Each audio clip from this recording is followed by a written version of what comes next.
प्यारे दोस्तों, आज की कहानी आपकी रूह तक को झकझोर कर रख देगी। भारत और पाकिस्तान में जारी इस भयानक बाढ़ के दौरान एक ऐसा वाकया पेश आया जिसने सबको चौंका दिया। एक बूढ़े फकीर ने अपनी जान पर खेलकर एक जवान लड़की को मौत के मुंह से खींच निकाला, लेकिन उसके बाद उस फकीर ने लड़की के साथ ऐसा काम किया कि देखने वालों के होश उड़ गए, दिल कांप गए और आंखें अश्कबार हो गईं।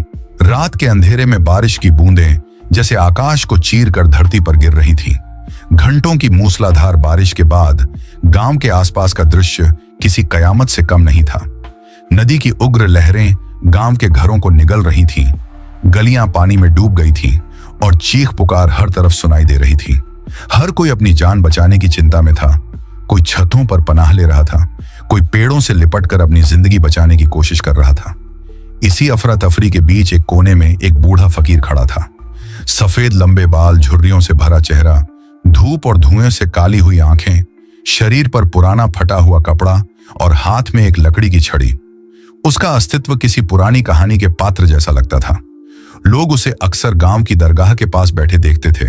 कोई उसे पागल कहता तो कोई वली, मगर आज उसका किरदार सबकी नजरों में बदलने वाला था। फकीर के सामने तेज पानी की लहरों में एक चीज बहती हुई दिखाई दी। उसने आंखें जोर से मूंदी। धुंधली रोशनी में उसने देखा कि वह कोई बोरी या लकड़ी नहीं थी, बल्कि एक लड़की का शरीर था जो पानी में बहते हुए डूबने के कगार पर थी। फकीर का दिल थर्राया। उसके कानों में लड़की की धीमी धीमी चीखें गूंजने लगीं। पानी के शोर में उसकी आवाज दब गई थी, लेकिन फकीर का दिल उसकी बेबसी को महसूस कर रहा था। वह एक पल के लिए रुका। उसकी उम्र 69 के करीब थी, शरीर कमजोर और सांसें तेज, लेकिन अगले ही पल उसने अपनी छड़ी फेंकी और बाढ़ के बहाव की तरफ दौड़ पड़ा। या अल्लाह, मदद कर, फकीर ने दिल ही दिल में कहा और पानी में कूद गया। बाढ़ की उग्र लहरों ने उसके कमजोर शरीर को ऐसे झटका दिया जैसे सूखे पत्ते को हवा उड़ाती है। पानी की ठंडक ने उसकी हड्डियों को चीर दिया, लेकिन उसने हिम्मत नहीं हारी। अपने खुरदड़े हाथों से लहरों को चीरते हुए उसने लड़की के पास पहुंचने की कोशिश की। लड़की लगभग बेहोश थी। उसके चेहरे पर डर और थकान साफ झलक रही थी। पानी उसके मुंह और नाक में भर चुका था। फकीर ने पूरी ताकत से उसका हाथ पकड़ लिया। एक पल के लिए ऐसा लगा जैसे बाढ़ दोनों को बहा लेगी। बेटी, हिम्मत करो, अल्लाह बड़ा है। फकीर ने पूरी जान लगाकर लड़की को किनारे की तरफ खींचना शुरू किया। पानी का बहाव तेज था, लेकिन फकीर के अंदर एक अनोखी ताकत आ गई थी। वह बूढ़ा कमजोर फकीर अब किसी मुजाहिद की तरह लड़ रहा था। कई बार लहरें उस पर हावी हुईं, कई बार उसकी सांसें रुक गईं, लेकिन उसने लड़की का हाथ नहीं छोड़ा। आखिरकार वे दोनों एक टूटी हुई झोपड़ी के दरवाजे से टकराकर रुक गए। फकीर ने पूरी शक्ति से लड़की को ऊपर धकेला और खुद भी सांस लेने के लिए संघर्ष करने लगा। लड़की नीम बेहोशी में जमीन पर गिर गई थी। उसके होंठ कांप रहे थे और आंखें धुंधली हो रही थीं। फकीर ने कांपते हाथों से उसका चेहरा थपथपाया। बेटी, आंखें खोलो, हिम्मत करो। कुछ ही देर बाद लड़की ने मुश्किल से आंखें खोली। उसकी आंखों में एक अनजानी भय और दर्द छिपा था। आपने मुझे बचाया, उसने धीमी आवाज में कहा और फिर से बेहोश हो गई। फकीर ने आसमान की तरफ देखा। शुक्र है अल्लाह तेरा। बारिश थमने का नाम नहीं ले रही थी। पानी अब भी गांव के घरों को बहा रहा था। फकीर जानता था कि यह पल सिर्फ शुरुआत है। लड़की को बचाने के बाद असली कहानी अब शुरू होगी। फकीर ने अपनी कमजोर टांगों पर लड़खड़ाते हुए लड़की को कंधे पर उठाया। उसका शरीर हल्का था, लेकिन पानी में भीगने के बाद भारी लग रहा था। पास ही एक टूटी हुई मस्जिद की छत अभी भी खड़ी थी। फकीर उसे वहां ले गया। मस्जिद के अंदर अंधेरा था। दीवारों पर पानी की नमी और मिट्टी जमी हुई थी। फकीर ने लड़की को कोने में बिठाया और अपने पुराने चेकदार तौलिए से उसका चेहरा सुखाया। कुछ देर बाद लड़की को होश आया। उसकी सांसें अब भी असामान्य थीं। मैं कहां हूं? उसने कमजोर आवाज में पूछा। फकीर ने नरम लहजे में कहा, बेटी, तुम सुरक्षित हो। अल्लाह ने तुम्हें मौत के मुंह से निकाला है। लड़की ने नम आंखों से फकीर को देखा। उसकी नजर में हैरानी, डर और आभार सब शामिल थे। मेरा नाम ज़ारा है। मैं पाकिस्तान से हूं। बाढ़ में अपने घर वालों से बिछड़ गई हूं। फकीर चौंक गया। पाकिस्तान से? मतलब ये लड़की सरहद पार से भटकते हुए यहां तक आ गई थी। उसकी आवाज कांपने लगी। बेटी, ये जगह भारत का गांव है। ज़ारा की आंखों में डर की एक और लहर दौड़ गई। तो क्या मैं कभी अपने घर वापस जा सकूंगी? फकीर के पास कोई जवाब नहीं था। वह केवल इतना कह सका, अल्लाह सबके लिए कोई ना कोई रास्ता निकालता है, तुम घबराओ मत। बाहर बारिश अब भी लगातार बरस रही थी। अंधेरी रात के इस पल में एक बूढ़ा फकीर और एक जवान लड़की की कहानी नए मोड़ पर जा रही थी। दोनों की किस्मतें एक दूसरे से जुड़ चुकी थीं, लेकिन झारा को अभी अंदाजा नहीं था कि यह सफर कितना लंबा और कितना कठिन होने वाला है। रात के भयानक क्षण धीरे धीरे खत्म हो रहे थे। बारिश की तीव्रता कुछ कम हो गई थी, लेकिन चारों ओर फैला पानी गांव को एक डूबते हुए द्वीप की तरह बना रहा था। मस्जिद की टूटी छत के नीचे बैठे बूढ़े फकीर ने थकावट से आंखें बंद कर रखी थीं। उसके कंधों पर वह बोझ था जिसे उसने अपनी जान पर खेलकर बचाया था, झारा। सुबह की मंद रोशनी अंदर आई तो झारा की आंखें धीरे धीरे खुलने लगीं। उसके चेहरे पर डर, अनिश्चितता और थकान के निशान थे। पानी की ठंडक के कारण उसके होंठ नीले पड़ गए थे और बाल चेहरे पर चिपक गए थे। झारा ने चारों ओर देखा और धीमी आवाज में बोली, मैं कहां हूं? फकीर ने हल्की मुस्कान के साथ जवाब दिया, बेटी, तुम अभी जीवित हो, यही काफी है। अल्लाह ने तुम्हें बचा लिया है, बाकी सवालों के जवाब समय देगा। झारा की आंखों में आंसू भर आए। वह कांपती आवाज में बोली, मेरे परिवार, मम्मी, पापा, वे कहां होंगे? फकीर ने एक पल के लिए चेहरा झुका लिया।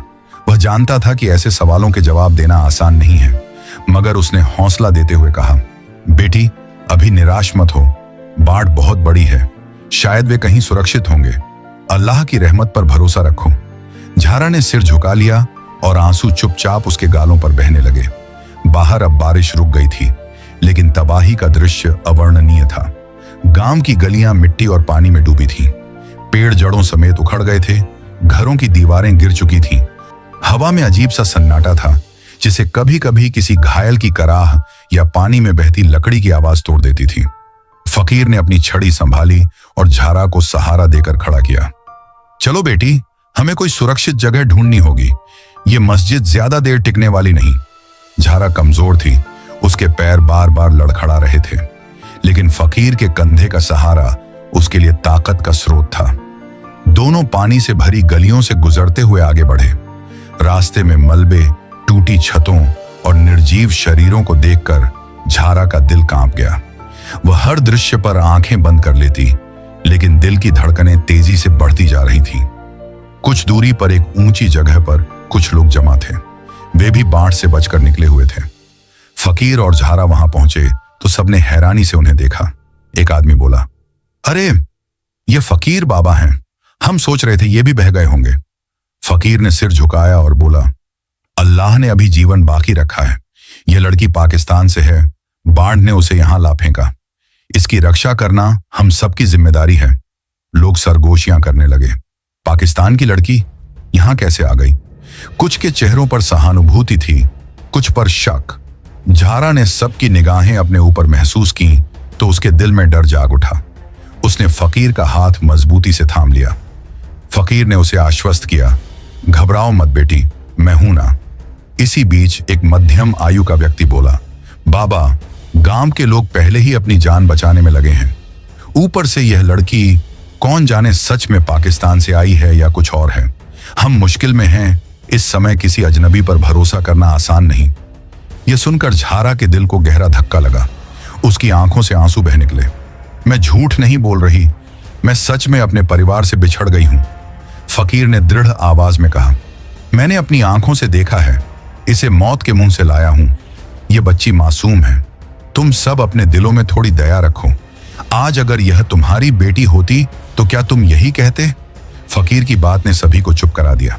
कुछ लोगों ने नजरें झुकी, कुछ के चेहरे नरम पड़ गए। अंततः एक वृद्ध महिला आगे बढ़ी और झारा के सिर पर हाथ रखकर बोली, बेटी, आओ मेरे पास बैठो। यह समय राष्ट्र या सीमा का नहीं, इंसानियत का है। झारा ने आभार के आंसू के साथ उस महिला का हाथ चूमा। दिन बीतता गया। लोग छोटे मोटे सामान से अपनी पनाहगाहें बनाने लगे। बच्चे भूख से रो रहे थे।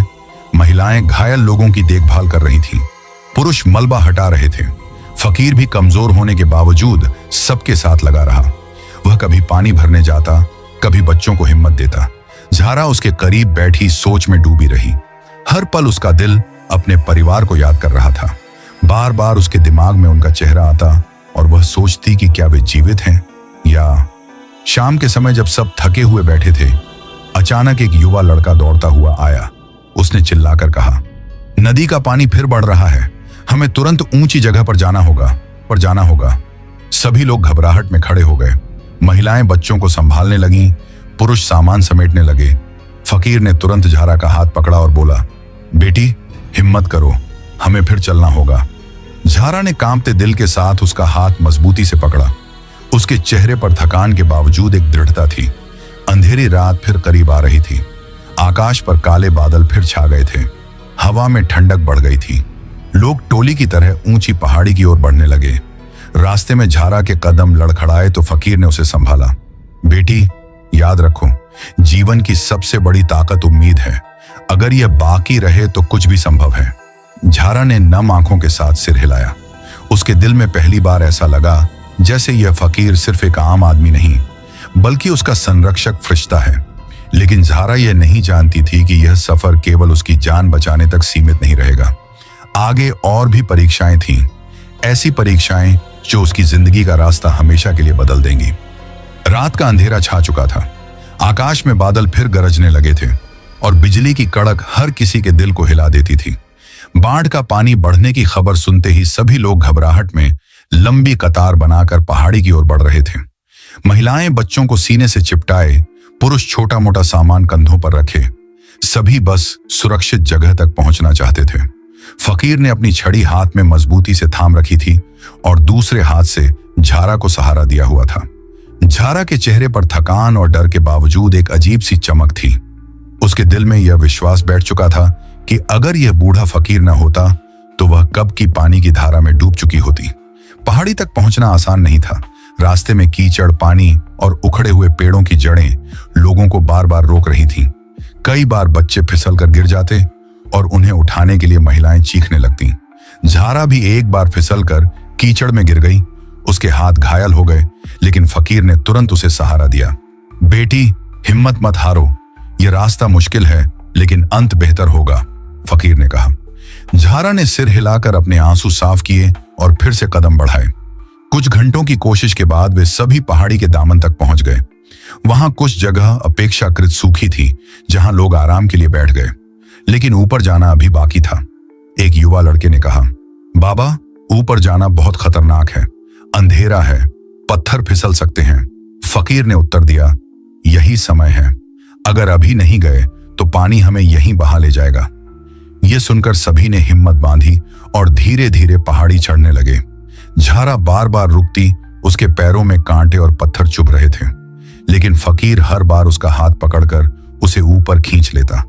झारा ने मन ही मन सोचा, यह बूढ़ा आदमी इतनी उम्र में भी मेरे लिए इतनी मेहनत कर रहा है। अगर यह ना होता तो शायद मैं एक कदम भी नहीं बढ़ा पाती। अंततः घंटों की कोशिश के बाद वे सभी पहाड़ी के एक अपेक्षाकृत सुरक्षित स्थान पर पहुंच गए। वहां कुछ पुराने पेड़ और एक खंडहर सा डेरा मौजूद था। सभी ने वहीं पनाह ली। रात ठंडी थी, लोग कांप रहे थे। किसी के पास कंबल नहीं था, किसी के पास खाने को कुछ नहीं था। बच्चे भूख से रो रहे थे। झारा ने आंखों में आंसू लिए फकीर से कहा, बाबा जी ये सभी लोग किस हाल में हैं? क्या हम जीवित बच पाएंगे? फकीर ने आकाश की ओर देखा और धीमी आवाज में कहा, जिंदगी का रहस्य सिर्फ अल्लाह के हाथ में है बेटी, हम बस अपनी हिम्मत नहीं छोड़ सकते। झारा ने सिर हिलाया, लेकिन उसकी आंखों में अब भी बेबसी थी।